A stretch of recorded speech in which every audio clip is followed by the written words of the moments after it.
Brawl Stars'taki her savaşçıda ustalaşmak ister misin? Bunun için ilk olarak her birinin taktiklerini öğrenmen gerekiyor. İşte bu videoda her bir savaşçı için en önemli bir tane ipucu paylaşacağım. Videonun açıklama kısmında her savaşçının zaman damgaları mevcut ama en yüksek verimi alabilmen için videoyu sonuna kadar izlemeni öneriyorum. O zaman hiç vakit kaybetmeden başlayalım.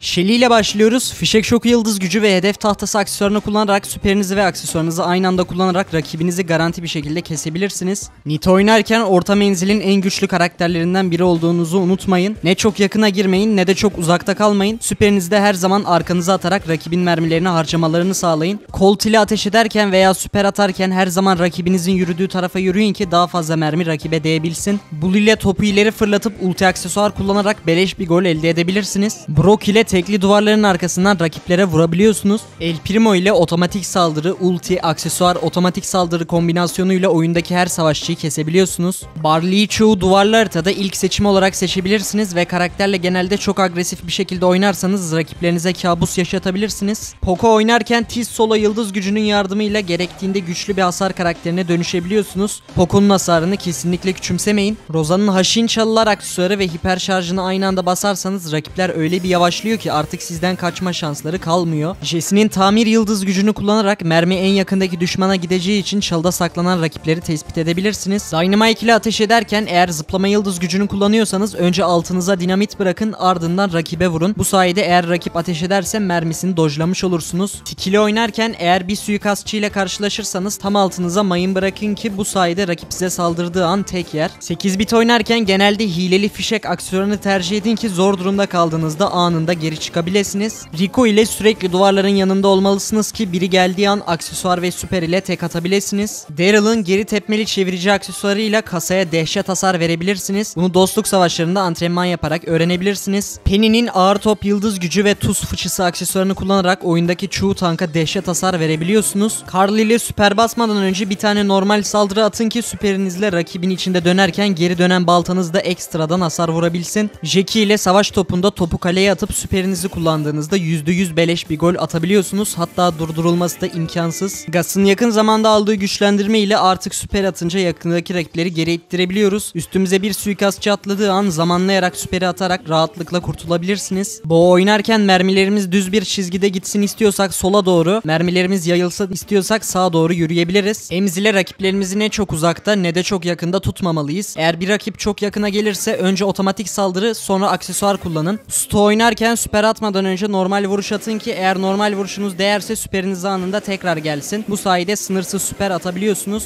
Piper ile hesaplaşma oynuyorsanız otomatik nişan aksesuarı sayesinde çalıları rahatlıkla kontrol edebilirsiniz. Bir çalıya girmeden önce sürekli aksesuar tuşuna basın ve eğer adam varsa otomatik geri ittirilecektir. Eğer Pam ile oynarken cephane çalar aksesuarını kullanıyorsanız bir tank üstünüze atladığı zaman anında mermisini çalıp onu kesebilirsiniz. Frank ile arkaya doğru vuruyormuş gibi yaparak rakiplerinize fake atabilirsiniz. İlk rakibe doğru vurun, ardından çok hızlı bir şekilde arkanıza vurun. BB ile süperinizi aynı rakibe 2 kez vurdurtabiliyorsunuz. Bunun için ilk olarak rakibinizi geriye itin ve hemen süper atın. B ile oynarken bal şerbeti aksesuarını rakip nişancının vuruşlarını dojlamak için kullanabilirsiniz. Nani ile otomatik odaklama yıldız gücünü kullanıyorsanız süperle hemen vurmak yerine rakibin etrafında tur atın ve en son vurun. Bu sayede en yüksek hasarı vuracaksınız. Edgar oynarken uçuyorum aksesuarını kullanarak savaşlarda süperinizi 2 defa kullanabilirsiniz. İlk olarak aksesuara basın, ardından süper atın ve birkaç kez vurduktan sonra süperiniz geride olacak. Griff oynarken tanklara karşı sakın çok yakın menzile girmeyin. Anında ölürsünüz. Onun yerine orta menzilden oynarsanız hem ölmezsiniz hem de maksimum hasarı çıkarırsınız. Grom oynarken eğer üstünüze bir suikastçı atlarsa hemen tam üstünüze süper ve aksesuar atın. Bu sayede suikastçıyı da kesebilirsiniz. Bonnie ile eğer süper dolum eşyasını alırsanız normalde 4 vuruşa doldurduğunuz süperi 3 vuruşa doldurabilirsiniz. Gale ile savaş topu oynarken eğer öndeyseniz topu köşeye atıp kasırga aksesuarını kullanırsanız rakibin yapabileceği hiçbir şey kalmayacaktır. Colette eğer rakipte kalkan eşyası kullanan savaşçı yoksa 2 normal vuruş artı süper ile oyundaki tüm savaşçıları kesebiliyor. Bunu bilmek gerçekten önemli. Belin Zula aksesuarını haritanın ortasına yerleştirin ve eğer canı düşük biri basarsa rahatlıkla o kişiyi kesebilirsiniz. Eşin süperini genelde nişancılara karşı kullanın çünkü nişancılar gerçekten de eşin süperine karşı bir şey yapamıyorlar. Lola'nın dublör aksesuarını kullanarak rakiplerinizin beklemediği anda gol atabilirsiniz. Sam ile oynarken her zaman güçlü iyileşme yıldız gücüyle oynayışlar yapın. Verdiği iyileşme miktarı gerçekten gerçekten baya iyi. Mendi ile bazı haritalarda tur başı süper denemesi yapmaktan korkmayın. Bazen 3 rakibe de tek attığınız olabiliyor. Ayrıca eğer videoyu buraya kadar izlediysen bana destek olmak amacıyla bir like atıp kanala abone olursan bu tarz videoların devamı gelir. Macy ile itici güç aksesuarını kullanarak menzilinizin dışındaki rakiplere süper artı aksesuar yaparak yetişebilirsiniz. Hank oynarken balonu her zaman arkaya doğru şişirin. Bu sayede rakip menzilinizi görmekte güçlük yaşar ve kolayca rakibe vurabilirsiniz. Pearl'ün fazla pişmiş aksesuarını yalnızca ısı barınız full dolu olduğunda kullanın. Bu sayede dehşet hasarlar çıkarabiliyorsunuz. Lear ve Lowry'nin geri çekilme emri aksesuarı sayesinde zorlu durumlardan kurtulabilirsiniz. Eğer siz Angelo oynarken rakipte Leon gibi görünmez olabilen karakterler varsa merminizi hızlı atarak onların yerlerini tespit edebilirsiniz. Barry oynarken süperinizi her zaman garanti kesebileceğiniz karakterlere attığınızdan emin olun. Aksi takdirde direkt ölürsünüz. Mortis ile eğer duvara doğru vurursanız çok daha hızlı mermi atabilirsiniz. Bu sayede gol atmaya gelen rakipleri hızlıca kesebiliyorsunuz. Hara'nın süperini bir kişiye atarak boşa harcamayın. Onun yerine en az 2 kişiye değdirirseniz süperi çok daha kolay bir şekilde yeniden getirtebilirsiniz. Jin'in süperini orta menzilde nişan alarak atmak yerine otomatik basarak atmanızı öneriyorum. Çünkü çoğu süper değiyor orta menzilden. Max ile her zaman rakibin mermisini boşa harcamalarını sağlayın. Gerek süperiniz gerek aksesuarınız. Max ana bir hasar karakteri olmadığı için rakibin mermisini harcatma konusunda çok başarılı. Mr. P oynarken her zaman haritaya penguen yığmaya bakın. Ne kadar çok penguen yağarsanız kazanmanız da o kadar kolay olur. Sprout'un bitkileşim aksesuarı ve hiper şarjı sayesinde kasaya %50 hasar vurabiliyorsunuz. Rakipleriniz bu kadar hasarı beklemeyecektir. Byron'ın süperinden en iyi verimi alabilmek için hem takım arkadaşlarınıza hem de rakibe isabet ettirin. Bu sayede takım arkadaşlarınızın canı dolarken rakipte hasar yiyecektir. Squeak ile duran rakiplere otomatik süper atarsanız garanti 12.000 hasar elde edebilirsiniz. Lu ile sıcak bölgeye süper atarsanız süperiniz bitene kadar rakip oraya adım atamaz. O yüzden Lu'nun süperini kilit noktalarda kullanmaya çalışın. Ruffs'ın süperini birçok alanda kullanabilirsiniz. Duvar kırmak, rakibi geriye ittirmek veya takım arkadaşlarınıza güçlendirme vermek, pozisyon için hangisi uygunsa onu yapmalısınız. Buzz ile birine süper atarken yolun yarısında aksesuar ile başka bir yere yönlenebilirsiniz. Bu sayede rakibe fake atmış oluyorsunuz. Buna alışmak bayağı zaman alıyor ama öğrenin derim. Fang ile ateş ederken aksesuar artı normal saldırı atarsanız saldırınız çok daha hızlı vuruyor. Bu sayede rakipler daha kolay bir şekilde tek yiyor. Eve oynarken süperinizi her zaman arkaya doğru atın ve süper patladığı zaman rakibe doğru hücum edebilirsiniz. Janet ile havaya uçarken üzerinizde kit varsa o da sizinle geliyor. Bu sayede havada rakiplere korku salabilirsiniz. Otis suikastçilere anti olan en iyi karakter. Eğer rakipleriniz Edgar, Fang gibi karakterler seçmişse anında Otis'i alıp maçı kazanabilirsiniz. Buster'ın süperini çalıda kullanırsanız rakip süperi göremiyor. Bu sayede anında çalıdan çıkarak rakibi rahatlıkla kesebiliyorsunuz. Grey oynarken baston aksesuarını kullanıp rakibi çekerken süper atarsanız rakibi çok daha uzağa çekebilirsiniz. Bu sayede takımınıza beleş bir kill olmuş olur. Artie'nin kural ihlali aksesuarı yakın zamanda aşırı güçlendirildi. Eğer yakınınıza bir tank gelirse anında aksesuar, süper ve normal saldırıyla rakibi kesebilirsiniz. Willow ile yerin altına girme aksesuarı ve süperi kullanarak hesaplaşmada düşük enerji olsanız bile rahatlıkla birinci olabiliyorsunuz. Ayrıca rakibi almışken onun mermilerini de boşa attığınızdan emin olun. Dog ile hesaplaşmada oynarken ekstra hardal aksesuarını kullanıp ortanın kontrolünü tamamen ele geçirebilirsiniz ve rakiplerin yapabileceği hiçbir şey yok. Chuck ile süper atarken her zaman 2 tane rakibe değdireceğinizden emin olun. Bu sayede ultiniz hemen yeniden geliyor ve süper atarken de %50 hasar azaltması elde ediyorsunuz. Yani canınızın azaldığı durumlarda da süper basabilirsiniz. Charlie ile oynarken rakipte suikastçı varsa doğru ana kadar asla süperi elinizden çıkarmayın. Rakip yalnızca üstünüze atladığında süper basın ve örümcek aksesuarınızın yardımıyla rakibi direkt kesin. Miko oynarken eğer karşınızda da Miko varsa asla ilk atlayan siz olmayın. İlk atlayan Miko her zaman kaybeder. Melody ile savaş topunda kombolarına hakim olursanız çok güzel oynayışlar çıkarabilirsiniz. Örneğin topu atıp süper ile topun yanına 3 defa gidebiliyorsunuz ve garanti gol oluyor. Lily ile çalıda gölge alemine girerek canı az olan rakiplere sinsice yaklaşıp onları anında ortadan kaldırabilirsiniz. Clancy oynarken her zaman ilk önce aşama 3 olmaya bakın. Ardından rakiplere full süper atarak oyunu yok edebilirsiniz. Spike ile oynarken eğer rakibiniz iyi bir oyuncuysa falsolu atışlarınızı dojlayacaktır. Bunun için rakibin iki tarafına da aynı anda ateş ederseniz dojlaması neredeyse imkansız. Crow oynarken eğer rakibiniz taktiği biliyorsa siz süper tuşuna otomatik bastığınızda o olduğu yerde kalacaktır. Ama süperi elinizle nişan alıp atarsanız dojlaması imkansız. Leon ile klon yansıtıcı aksesuarını süper atmadan atmadan önce kullanıp ardından süper atarsanız rakibin kafasını karıştırabilirsiniz. Sandy'nin süperini Hash'in kum yıldız gücüyle kullanırsanız rakibin can doldurmasını engellemiş olursunuz. Bu sayede daha fazla alan kontrolü alabilirsiniz. Amber oynarken her zaman alevlerin dansı aksesuarını kullanın. Bu sayede eğer yakınınıza bir suikastçı veya tank girerse anında onu eritebilirsiniz. Ama asla tuzağa düşmeyin, yoksa ölürsünüz. Meg'le oynarken 2 canım var diye rahat oynamayın. Robotunuzdan düştüğünüz zaman kolay lokma oluyorsunuz. O yüzden robottan düşmemek için elinizden geleni yapın. Surge oynarken süper atmadan önce normal vuruş atarsanız ve tutarsa süperinizi attığınızda sonraki süperinizin bir kısmı dolmuş oluyor. Hatta aşama 3 iseniz 2 kere bile vurabiliyorsunuz. Chester ile oynarken suikastçı ve tanklara karşı her zaman 3. ve 4. merminiz hazır olsun. İlk 2 merminizi boşa atın. Daha sonra 3. ve 4. mermilerle rakibi kesebilirsiniz. Cordelius'ta süper atmadan önce ilk olarak aksesuar açın. Ardından süper atıp aksesuarınızla gölge aleminde avantaj elde edebilirsiniz. Kit ile en kısa sürede maksimum hasar elde etmek istiyorsanız ilk önce rakibe 2 normal vuruş, ardından süper atın. Rakip ölmediyse süper bittiği an vurabildiğiniz kadar vurun. Ve son karakterimiz Draco'yu oynarken süperinizi her zaman merminiz bittiğinde atın ki ejderhanıza bindiğinizde tekrardan merminiz full dolu olsun. Şu ana kadar öğrettiğim her şeyi kusursuzca uygulamak için iyi takım arkadaşlarına ihtiyacınız var. Şu anda ekrandaki videoya tıklayarak da kötü takım arkadaşlarından nasıl kurtulunur onu öğrenebilirsiniz. Görüşmek üzere.